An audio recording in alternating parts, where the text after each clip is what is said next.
So I don't know if you've heard about this game, Kingdom Come Deliverance, but it seems to be quite a big thing on YouTube at the moment. Some sort of medieval thing. But I've heard they're bringing out some DLC soon. That it's already planned. Already?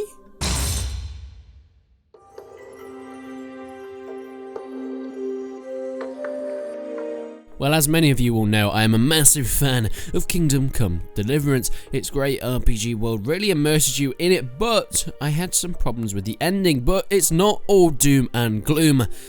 There's already been some confirmed things with the head director, the lead of Warhorse Studios, with Daniel Vavra, and he says that there's already work on a DLC questline in the works. So this is some great news. Now, this was taken from an interview from the website Skillzone. I think they're a Czech website, I'm not 100% sure.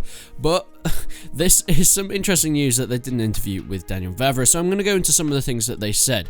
Now, this DLC questline, of course, is something a little bit different. You're playing as a woman. So the fact that it's a questline means that this is not just some adding in some new units or maybe adding in some new things. This is a whole questline, maybe some more storyline. Yes, it's not going to be as big as a storyline as the original Kingdom Come Deliverance base game, but I suspect there's going to be a good 2-3 hour questline maybe in the mix as well. And you're being playing as a woman, which is interesting. This is very different to what we've actually got. The whole of Kingdom Come Deliverance is based around this man, Henry. And it will play out very different, going over to the other sex and playing as a woman in this game. I'm interested to see how this will work, and maybe how the life of a woman was like back in those days. Now, there's a lot of speculation about who this woman would be. The obvious choice would of course be Teresa, since she is a massive part of Kingdom Come Deliverance, at least at the beginning. But that aside, it could be Lady Stephanie, who of course was, I think it was the wife of Sir Divish, I think it was his wife. Lady Stephanie was a little bit, there was a few missions with her, and Henry got a little bit intimate with that.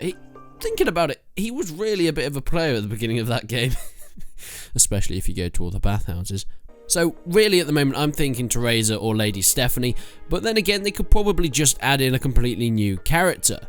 There's no really information about this, so that's all we've got so far, but in speculation I'm really hoping that they're doing something that isn't necessarily based around the same time as Henry's work in Kingdom Come Deliverance.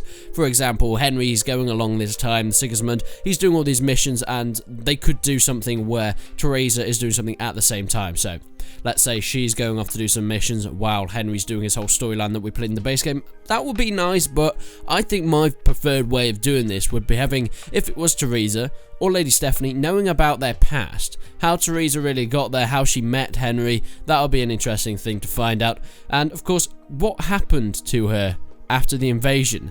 Many people do know that as you're running away from the invasion in the base game, Kingdom Come Deliverance, you run past some guards that are trying to rape a woman, and this woman turns out to be Teresa. You can go and save her, or you can run away. It'll be interesting to see if we do play as Teresa in this DLC. Is this going to really affect it? Is your decision in the base game going to affect how you play out in this game? I know for me, I was just panicking at this point, and I feel a little bit bad, but I did just run off and left her. I didn't even notice Teresa, so that's my defense, but I don't think that really should have changed my decision. Oh god. Would that affect it?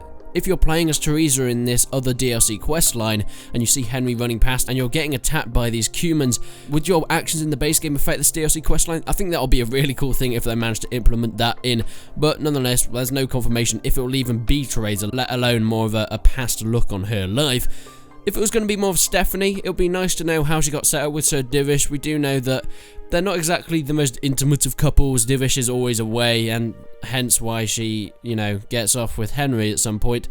But it would be nice to know what her past was. We don't really know too much about these female characters, and these supporting characters, I'd like to know a lot about these supporting characters. They're so interesting in the base game Kingdom Come Deliverance, but we don't really know much about them. It's just what Henry sees, what we see in Henry's eyes. That's all we really know about these characters. I would love to see if we can go back. Maybe if you're playing as Lady Stephanie, then people like a younger Sir Radzik, and you'll be able to find out more of his relation to Henry or Henry's family in the past, because yes, there was some things going on there.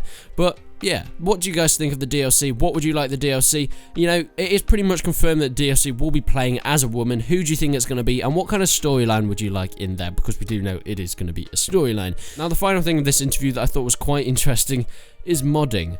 Now, the Warhorse Studio teams have said modding's absolutely fine, we love modding, yes, come on make mods. There's already a lot of mods that have been made. There's nothing massive at the moment, no overhauls.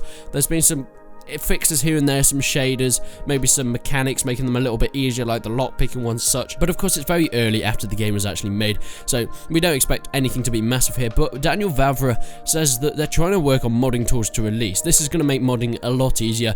Maybe things like Steam Workshop in there as well. That'll make it easier to download these mods. And of course, introducing modding tools mean mods will actually work well together, because modders at the moment, they're kind of just making their own mods and then they're shoving them in on the Nexus or ModDB.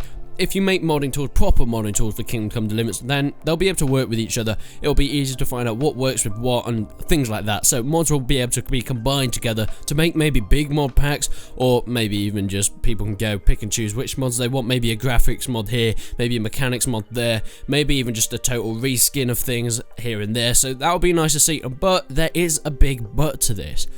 There is not 100% possibility these modding tools can be released legally. And you may think, why not? It's their game, they can release anything they want. Well, it's not exactly. Kingdom Come Deliverance runs on the Cry engine. This is the engine that things like Crysis has been run on. I think Rise, Son of Rome has been on this game. A nice little game called War of Rights, which is a really ultra-realistic American Civil War shooter game.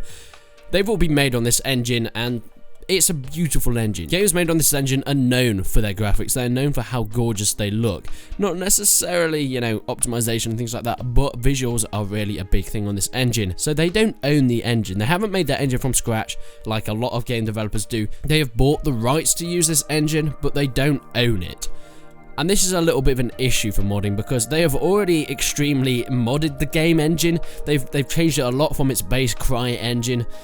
But they have to work and talk to the CryEngine guys. Can we actually release these modding tools? Because it will have the chance, of course, there's chances if you release modding tools that people can go and they can manipulate the engine and they can basically run off and steal it. So it has to be very controlled, giving out modding tools for an engine that isn't technically theirs. For a game like Mount and Blade 2 Bannerlord, they're giving out modding tools straight away because they made that engine from scratch.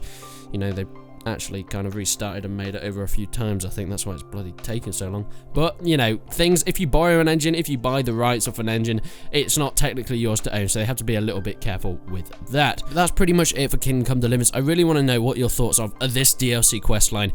It's going to be quite interesting, and I can't wait to see more of what it's about. I hope they don't overprice it, though. It'll be maybe £10. That'll be a nice price, depending on how big the DLC is, of course. It's never going to be a full Kingdom Come Deliverance game, but even if it's like 2-3 hours, I'd be fine paying about £10 for that. But tell me what you guys think down below. If you want to see more Kingdom Come Deliverance, give me some suggestions of things, and subscribe to the channel if you haven't already. If you want to support the channel even more, my Patreon links and stuff are down in the description. But just liking a video, watching it, and leaving a comment is all you need to do. That really supports it more than anything. But thank you guys for watching, and until then, I will see you in the next one.